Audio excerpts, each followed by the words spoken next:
जय हिंद दोस्तों, अंत्योदय लोक सेवा अकादमी में स्वागत है आपका। दोस्तों, आज हम रसायन शास्त्र के एक यूनिवर्सल टॉपिक तत्व यौगिक मिश्रण एलिमेंट कंपाउंड मिक्सचर पर विशेष चर्चा करेंगे तथा आगामी परीक्षाओं में इसकी उपयोगिता पर भी प्रकाश डालेंगे। अगर MPPSC मेंस 2020 की सिलेबस की बात की जाए तो यह पेपर 3 की यूनिट 2 जिसमें रसायन शास्त्र आता है उसके तत्व यौगिक मिश्रण परिभाषा रासायनिक प्रतीक गुण पृथ्वी पर उपलब्धता पदार्थ धातु अधातु टॉपिक का भाग है।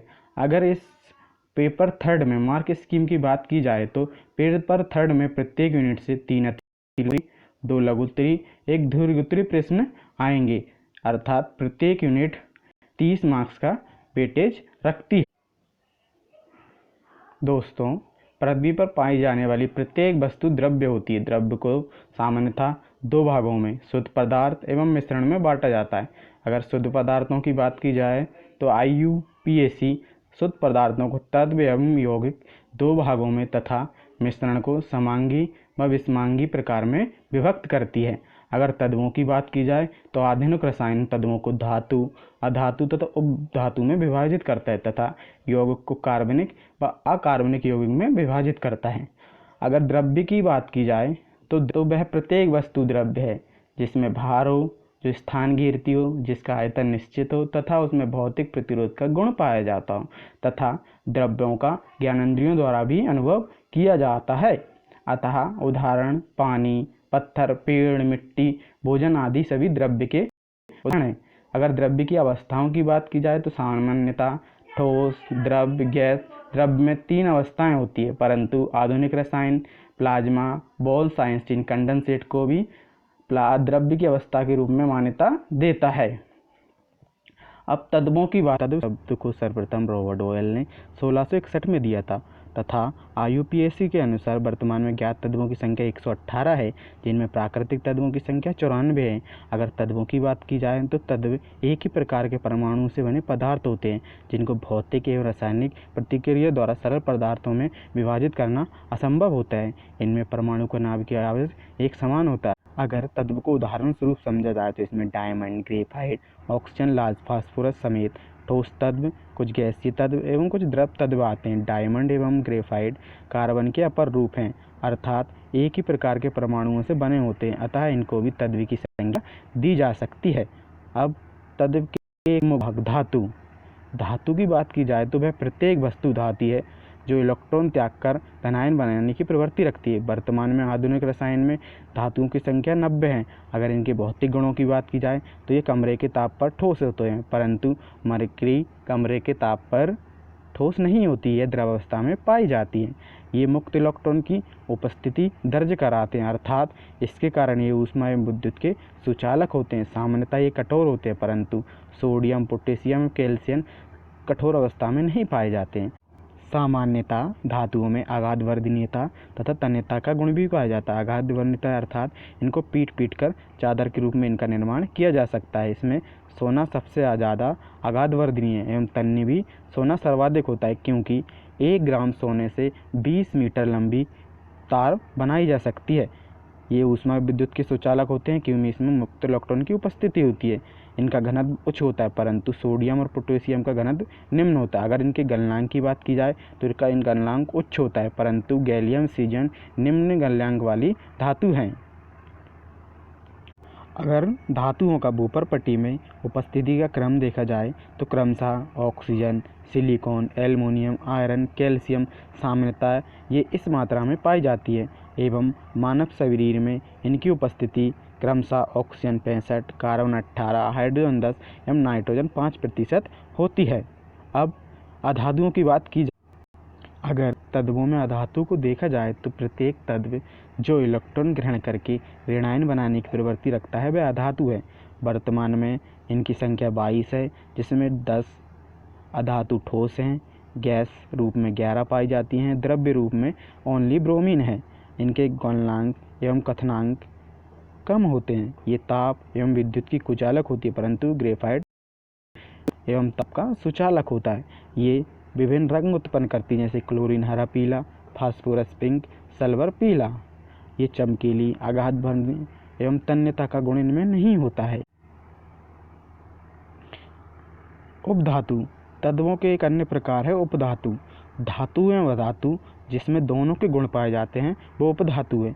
उपधातुओं के ऑक्साइड प्राय अम्लीय एवं क्षारीय होते हैं। आवर्त सारणी में पीले रंग के तत्व जो कि बाईं ओर सीढ़ी नुमा सीमाबद्ध रेखा के रूप में दिखाई देते हैं, यह उपधातुएं ही होती हैं। अगर उपधातुओं की संख्या की बात की जाए तो वर्तमान में उपधातुओं की संख्या 6 है, परंतु पोलोनियम को भी आधुनिक रसायन उपधातु की रूप में मान्यता देता है। ये हैं boron, silicon, germanium, arsenic, antimony, टेलेरियम एवं पोलोनियम। अगर रासायनिक प्रतीकों की बात की जाए तो तत्व को संकेत रूप में लिखना ही प्रतीक कहलाता है। सर्वप्रथम 1813 में बर्जीलियस ने रासायनिक प्रतीकों का प्रयोग किया था। ये लैटिन, जर्मन एवं ग्रीक भाषा में लिखे जाते हैं। अब हम कुछ तत्वों के सामान्य नाम, उनके लैटिन नाम एवं उनके प्रतीकों का जिक्र करेंगे। आयरन जिसका प्रतीक Fe एवं लैटिन नाम फेरन होता है। कॉपर जिसका प्रतीक Cu एवं लैटिन नाम क्यूप्रस है। सोना जिसका कि प्रतीक Au एवं लैटिन नाम ओरम है। मरकरी जिसका प्रतीक Hg एवं लैटिन नाम हाइग्रेसियम है। अगर सिल्वर को देखा जाए तो इसका प्रतीक Ag है एवं इसका लैटिन नाम अर्जेंटेनम है। अगर टिन को देखा जाए तो इसका प्रतीक Sn होता है एवं इसका लैटिन नाम स्टेनम है। सोडियम जिसको Na लिखते हैं, इसका लैटिन नाम नेट्रियम है। अगर द्रव्य के शुद्ध पदार्थों के एक अन्य प्रकार की बात की जाए तो वह यौगिक है। यौगिक सामान्यतः 2 या 2 से अधिक तत्वों के एक निश्चित संयोग से बनते हैं, जैसे जल, इसमें हाइड्रोजन एवं ऑक्सीजन तत्व हैं। नमक, इसमें सोडियम एवं क्लोराइड तत्व हैं, जबकि चीनी में कार्बन, हाइड्रोजन व ऑक्सीजन तत्व है। अगर यौगिक के अवयवी गुणों की बात की जाए तो ये अपने यौगिक अवयवी गुणों से भिन्न होते हैं। जैसे कि जल का उपयोग आग बुझाने में किया जाता है, परंतु हाइड्रोजन गैस स्वयं ज्वलनशील गैस है, जबकि ऑक्सीजन गैस अति क्रियाशील होती है, परंतु इसका उपयोग आग बुझाने में किया जाता है।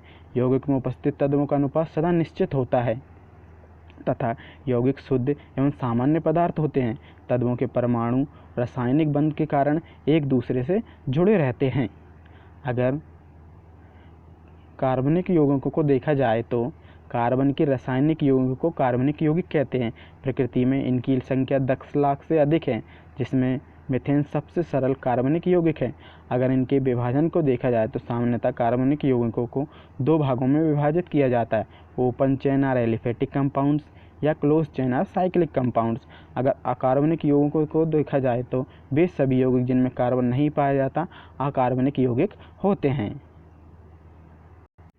अगर यौगिकों को प्रदर्शित करने वाले सूत्रों की बात की जाए तो ये सामान्यतः 3 प्रकार के होते हैं: मूलानुपाती सूत्र, अणु सूत्र एवं संरचना सूत्र। मूलानुपाती सूत्र पदार्थ में उपस्थित परमाणुओं का सरल अनुपात होता है, जैसे कि ग्लूकोज जिसका अणु सूत्र C6H12O6 होता है एवं मूलानुपाती सूत्र इसका CH2O होता है। अगर बेंजीन को देखा जाए तो इसका अणु सूत्र C6H6 होता है एवं इसका मूलानुपाती सूत्र CH होगा। अगर अणुसूत्र देखा जाए तो पदार्थ के अणुओं में उपस्थित परमाणु की वास्तविक संख्या ही अणुसूत्र है, जैसे कि glucose C6H12O6, ethyl alcohol C2H5OH, ये इसके सामान्य अणुसूत्र। संरचना सूत्र को देखा जाए तो संरचना सूत्र में इनकी रासायनिक संरचना तथा अणुओं की स्थिति के वर्णन किया जाता है, जैसे कि O या ऑक्सीजन परमाणु 2 हाइड्रोजन परमाणु से जुड़ा रहता है, जिससे H2O बनता है। दोस्तों, अगर द्रव में अनिश्चित संयोग से बने पदार्थों की बात की जाए तो उसमें मिश्रण आता है। 2 या 2 से अधिक पदार्थों को किसी भी अनुपात में भौतिक संयोग से बने पदार्थ मिश्रण है। मिश्रण के उदाहरण स्वरूप ठोस के मिश्रण को सीमेंट, बारूद, पीतल तथा ठोस द्रव का मिश्रण चीनी का विलयन, नमक का विलयन है, तथा द्रव गैस के मिश्रण के रूप में सोडा वाटर अर्थात जल और कार्बन डाइऑक्साइड का यह मिश्रण है। यह अशुद्ध पदार्थ होते हैं जिसमें घटकों का अनुपात अनिश्चित होता है। इनको सरल भौतिक दूरियां आराम से पृथक किया जा सकता है। मिश्रण अधिकतर विषमांग द्रव्य होते हैं। सामान्य रूप से मिश्रण बनाने में कोई ऊर्जा परिवर्तन नहीं होता है। मिश्रण का कोई विशिष्ट गुण भी नहीं होता है। अगर इसके प्रकारों की बात की जाए तो सामान्य रूप से आधुनिक रसायन इनको समांगी मिश्रण एवं विषमांगी मिश्रण 2 भागों में विभाजित करता है। समांगी मिश्रण जिस मिश्रण के प्रत्येक भाग के सभी गुण एक समान हो, अर्थात जिसमें घटक एवं संगठन सभी एक दूसरे में विलय हों। इनको वास्तविक विलयन की संज्ञा भी दी जाती है, जैसे शक्कर का जल में मिश्रण, मेथनॉल का जल में मिश्रण, या आप जो यूज़ करने वाला टूथपेस्ट होता है वो, ये सभी समांगी मिश्रण के उदाहरण हैं। अगर विषमांगी मिश्रण के देखा जाए तो जिस मिश्रण के प्रत्येक भाग के गुण एक समान नहीं होते, अर्थात संगठन असमान एवं घटक एक दूसरे में अविलय होते हैं, जैसे रेत का जल में मिश्रण, रेत का लोहे में मिश्रण और पानी का तेल में मिश्रण। अगर मिश्रण पृथक्करण की विधियों की बात की जाए तो सामान्य रूप से मिश्रण पृथक्करण की अनेक विधियां प्रचलित है, परंतु इनमें प्रमुख है फिल्टरिंग या छनन। तरल एवं अघुलनशील ठोस पदार्थों को अलग करने के लिए फिल्टरिंग विधि का उपयोग किया जाता है, जैसे पानी और रेत के मिश्रण को अलग करना। वाष्पीकरण, वाष्पीकरण विधि में सामान्यतः तरल से घुलनशील ठोस पदार्थों को अलग किया जाता है, जैसे पानी में नमक का घोल। आसवन भी वाष्पीकरण जैसी प्रक्रिया है। इसमें तरल पदार्थों के मिश्रण के घटकों को एक दूसरे से अलग किया जाता है। क्रोमेटोग्राफी, क्रोमेटोग्राफी में सामान्यतः विघटित पदार्थों को अलग किया जाता है, जैसे रंजक और स्याही को अलग करना। दोस्तों आपके अभ्यास के लिए हमने कुछ प्रश्न तैयार किए हैं, जिनके उत्तर लिखकर आप हमें हमारी ईमेल आईडी, व्हाट्सएप एवं टेलीग्राम पर भेज सकते हैं। जो प्रश्न इस प्रकार हैं: 3 अंक में आपको तत्व, कार्बनिक यौगिक एवं मिश्रण पृथक्करण की विधियों पर टिप्पणी लिखना है 3 अंक में। 5 अंक में आपको धातु अधातु में अंतर, यौगिक व मिश्रण में अंतर लिखना है, जबकि 11 अंक में आपको तत्व यौगिक मिश्रण पर टिप्पणी लिखनी है। आप हमें अपने उत्तर एवं फीडबैक लिखकर ईमेल, व्हाट्सएप एवं टेलीग्राम के माध्यम से संपर्क कर सकते हैं। अतः आप हमारी मेहनत को प्रोत्साहित करने के लिए हमारे वीडियोस को लाइक करें, हमारे चैनल को सब्सक्राइब करें एवं हमारे वीडियोस को ज़्यादा से ज़्यादा शेयर करें। धन्यवाद।